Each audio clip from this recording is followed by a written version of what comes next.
આપ સર્વોને હેતપૂર્વક જય શ્રી સ્વામિનારાયણ। આજની સત્સંગ કથા વાર્તા નિજ મંદિર સાવરકુંડલા। આજની સત્સંગ કથા વાર્તામાં આપણે પવિત્ર ચાતુર્માસ અંતર્ગત શ્રીમદ સત્સંગી જીવનની કથા સાંભળશું। પ્રકરણ 3 અધ્યાય 8। સુવ્રત મુનિ કહે છે કે, હે રાજન, સર્વદ્રષ્ટા ભગવાન શ્રી હરિ બ્રાહ્મ મુહૂર્તમાં જાગૃત થયા। ત્યારબાદ શૌચ વિધિ કરીને સ્નાન કર્યું અને સંધ્યા વંદન આદિક નિત્ય કર્મ કર્યું। ત્યારબાદ ભક્તજનોના નેત્રોને આનંદ ઉપજાવતા શ્રી હરિ વેદિકા ઉપર પાર્ષદોએ તૈયાર કરેલા સિંહાસન ઉપર વિરાજમાન થયા। તે સમયે સાધુ, બ્રહ્મચારી, ગૃહસ્થ, પાર્ષદ તથા સ્ત્રી ભક્તજનોએ સભામાં બિરાજતા પરમેશ્વર શ્રી હરિને પ્રણામ કર્યા। ભગવાન શ્રી હરિએ જમણા હાથમાં જપમાળા ગ્રહણ કરી હતી। પોતાના નિત્યકર્મ માંથી પરવારીને ઉત્તમ રાજાએ શ્રીહરિની સમીપે આવી ચંદન, પુષ્પ, આરતી આદિક ઉપચારોથી ભગવાન શ્રી હરિનું પૂજન કર્યું। મુકુંદાનંદ બ્રહ્મચારી શ્રી હરિને શ્વેત ચામર ઢોળતા હતા, ત્યારે ઉત્તમ રાજા પણ ભગવાન શ્રી હરિને વીંઝણો નાખવા લાગ્યા। તે સમયે વયોવૃદ્ધ હરનાથ માળી લક્ષ્મી વાડીએથી આવ્યા અને અનુરાગપૂર્વક શ્રી હરિને ઉત્તમ પુષ્પના હાર તથા તોરા ધારણ કરાવ્યા। તે અવસરે લલિતા દેવીની પ્રેરણાથી રતિબાઈ નામના સ્ત્રી ભક્ત ઉત્તરીય વસ્ત્રથી ઢાંકેલી એક વસ્ત્રની પોટલી બગલમાં ધારણ કરીને શ્રી હરિની સમીપે આવ્યા અને તત્કાળ શ્રી હરિને નમસ્કાર કરીને થોડે દૂર ઊભા રહ્યા। તેમને દૂર ઊભેલા જોઈ તેમના અંતરના અભિપ્રાયને જાણતા શ્રી હરિ મંદમંદ હાસ્ય કરતા કરતા પૂછવા લાગ્યા કે આ પોટલીમાં શું છે?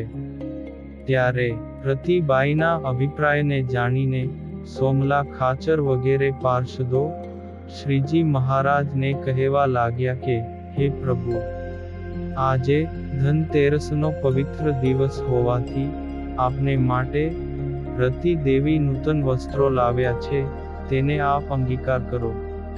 તે સમયે શ્રી હરિ સોમલા ખાચર આદિક ભક્તો પ્રત્યે કહેવા લાગ્યા કે, હે ભક્તો, આજે શ્રી કૃષ્ણ ભગવાનના વસ્ત્ર પ્રક્ષાલન કરવાનો ઉત્સવ છે, તેની ઉજવણી કરો। હું પ્રતિપદાને દિવસે નવા વસ્ત્રો ધારણ કરીશ।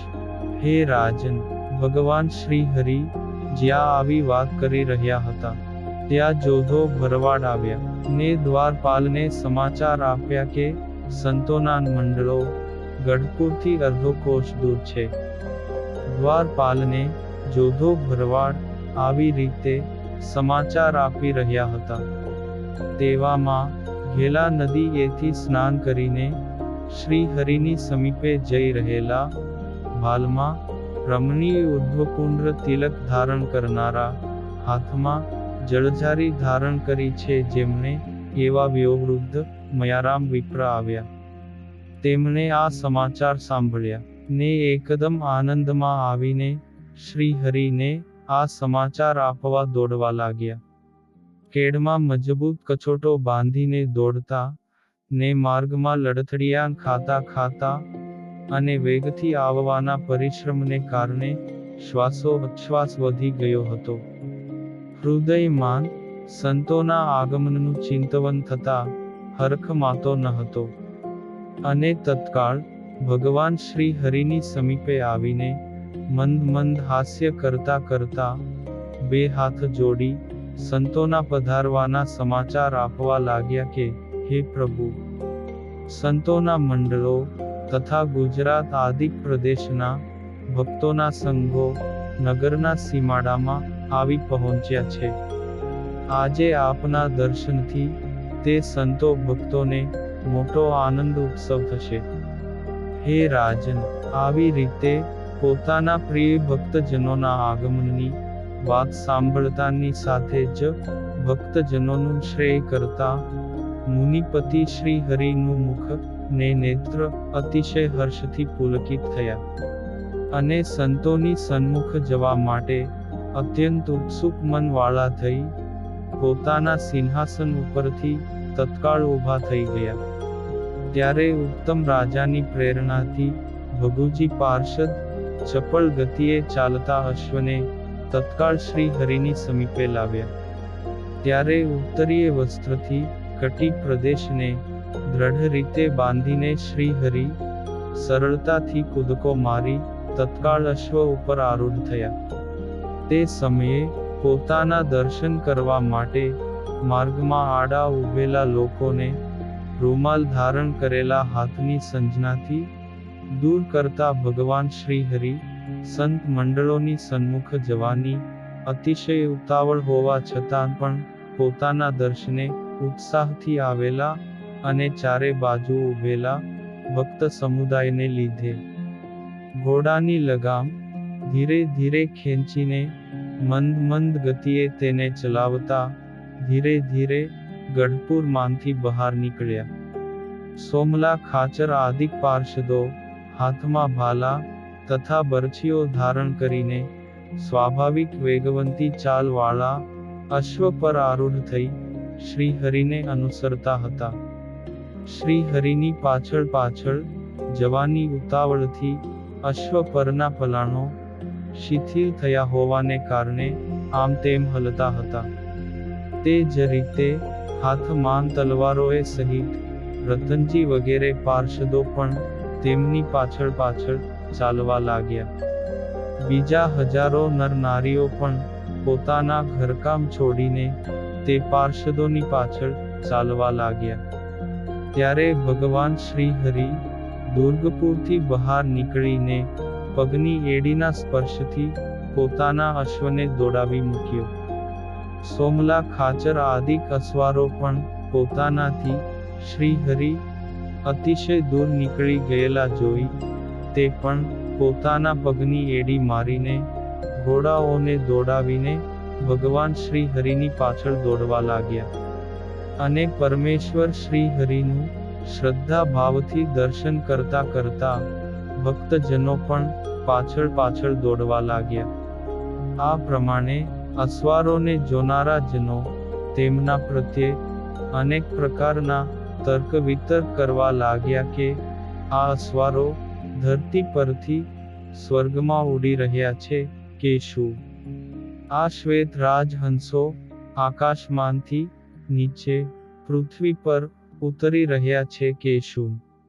આ સાક્ષાત ગરુડ પક્ષીઓ કે મૂર્તિમાન દિવ્ય શરીરધારી વાયુદેવ પધારી રહ્યા છે કે શું?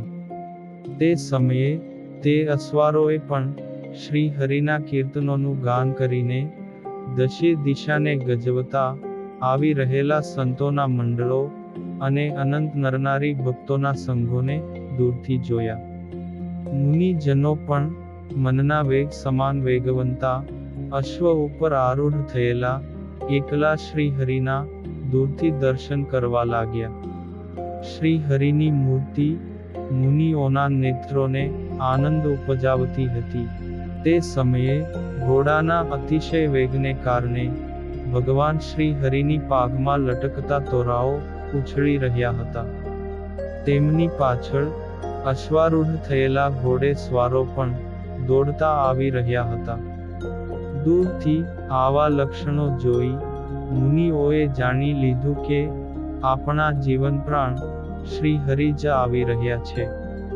આ કારણથી તેમના ગાત્રો રોમાંચિત બન્યા છે ને તેમની સાથે ચાલી રહેલા અન્ય હજારો મનુષ્યોની સાથે શ્રી હરિના દર્શન કરવા માટે દોટ મૂકી.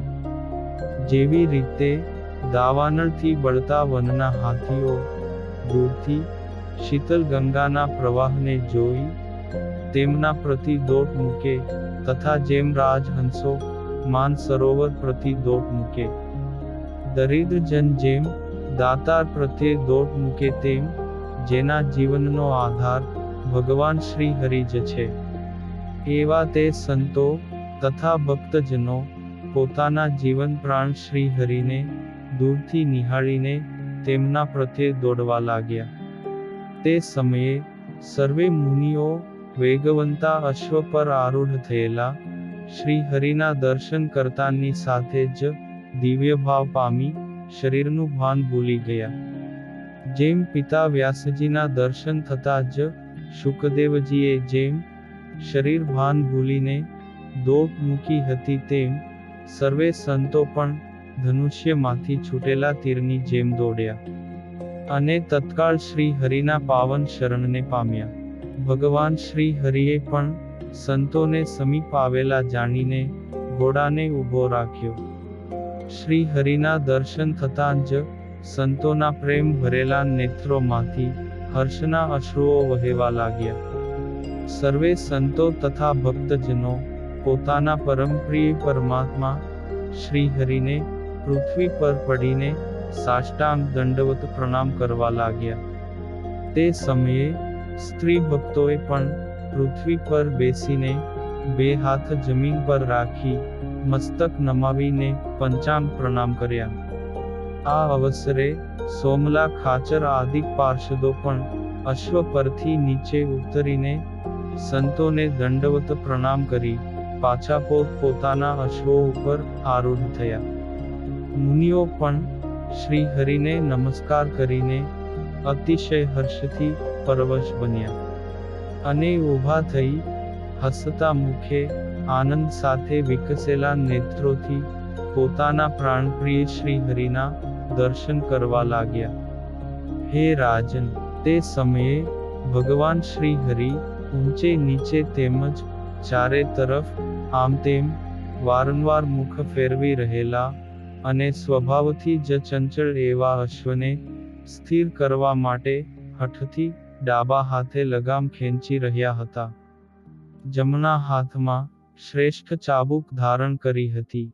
તે સમયે શ્રી હરિના મસ્તક પરની પાઘમાં લટકતા તોરા ઉછળતા હતા. તેમજ સંતોના દર્શન કરવાની ઉતાવળમાં શ્રી હરિએ અંગરખું પણ ધારણ કર્યું ન હતું. તેથી રમણીય વક્ષસ્થળના સ્પષ્ટ દર્શન થઈ રહ્યા હતા. તેમાં અનેક પ્રકારના સુગંધીમાન પુષ્પોની માળાઓ ધારણ કરી હતી. વિશાળ ભાલમાં કેસર મિશ્રિત ચંદનનું ઉર્ધ્વપુંડ્ર તિલક ધારણ કર્યું હતું. તેમજ સુંદર શ્વેત વસ્ત્રો પરિધાન કર્યા હતા. મન તથા નેત્રને અમિમય દ્રષ્ટિથી પોતાના ઉપર કૃપા કટાક્ષ વરસાવતા શ્રી હરિના દર્શન કરીને બે હાથ જોડીને ઊભા રહેલા મુનિઓ અને ભક્તો તૃપ્ત થતા ન હતા. શ્રી હરિએ પણ સર્વેનું યથાયોગ્ય સ્વાગત કર્યું ને માર્ગમાં આનંદ ઉપજાવતા તેઓની સાથે ધીરે ધીરે ચાલતા દુર્ગપુર પધાર્યા. તે સમયે અમદાવાદથી પધારેલા ભક્તજનો ત્રાંસાદિક અનેક પ્રકારના વાજિંત્રોના સુરો રેલાવતા હતા. તેમજ અનેક પ્રકારના દુંદુભી, ઝાંઝ, પખાજ આદિકના નાદ તથા બંદૂકોના અવાજને પણ કરતા હતા. તેને સાંભળતા તથા દેશ દેશાંતરમાંથી આવેલા સ્ત્રી ભક્તો કે જેઓ પોતપોતાના ભાથાના ડબરાઓ અને વસ્ત્રની પોટલીઓ પોતાના મસ્તક પર ધારણ કરી ઉચ્ચ સ્વરે ગીત ગાતા ગાતા સાથે આવી રહ્યા હતા. તેમના મધુર શબ્દોને સાંભળતા સાંભળતા ભગવાન શ્રી હરિ દાદા ખાચરના દરબાર ગઢમાં પધાર્યા.